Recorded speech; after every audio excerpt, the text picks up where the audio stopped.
Hi everyone, welcome to my channel. I'm Sarah, a certified TEFL teacher from the UK. In today's video, I want to talk about the main 3 futures we use in English. There are others, but I want to focus on the 3 main ones that lots of students get a bit confused about when to use them.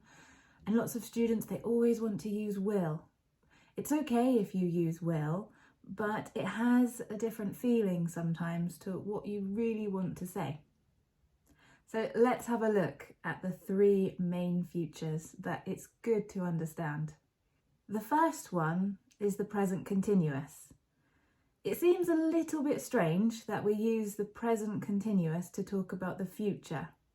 Most of the time, the present continuous is used to talk about something that is happening right now, that possibly doesn't usually happen.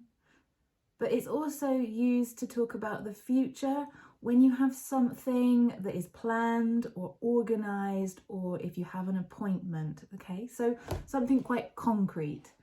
For example, I'm seeing the dentist tomorrow, okay? So we know it's in the future because I've used a time clause like tomorrow. So it's important to use a time clause like tomorrow, later today, next week, next month, tonight. Then we know that you're talking about the future. Some other examples would be, I'm seeing my friends at the weekend. I'm playing tennis on Tuesday. I'm working out at the gym tomorrow morning. The next future is going to. We use going to for 2 main reasons. The first one is for a decision you've made before the time of speaking.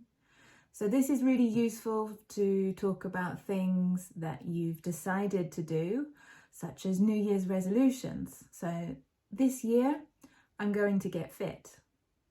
This year, I'm going to travel more.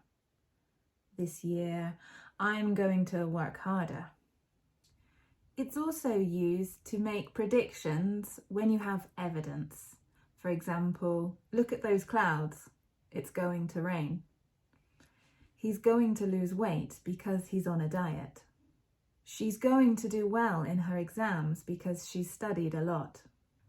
And the last future I want to talk about is the future with will. My students always want to use will, but we only use it for a few specific things. The first one is to make a prediction when you don't have evidence, and it's normally based on your opinion. For example, that film was really good. You'll love it. Okay, so notice I made the contraction there between you will, it becomes you'll. I think it will stop raining soon. We also use will when we want to offer to do something for somebody. For example, you look cold. I'll make you a hot drink. Or, those bags look heavy. I'll help you. We also use will to make a promise. Don't worry, I'll be there on time. I'll love you forever. It's also used to talk about a decision that you've just made at the time of speaking. For example, oh no, it's raining. I'll take an umbrella. Also, with will, be careful of the contractions. Will not is the negative, and it will be contracted most of the time to won't. And in spoken English, most of the time we will contract the subject with will. So I will becomes I'll. You will becomes you'll.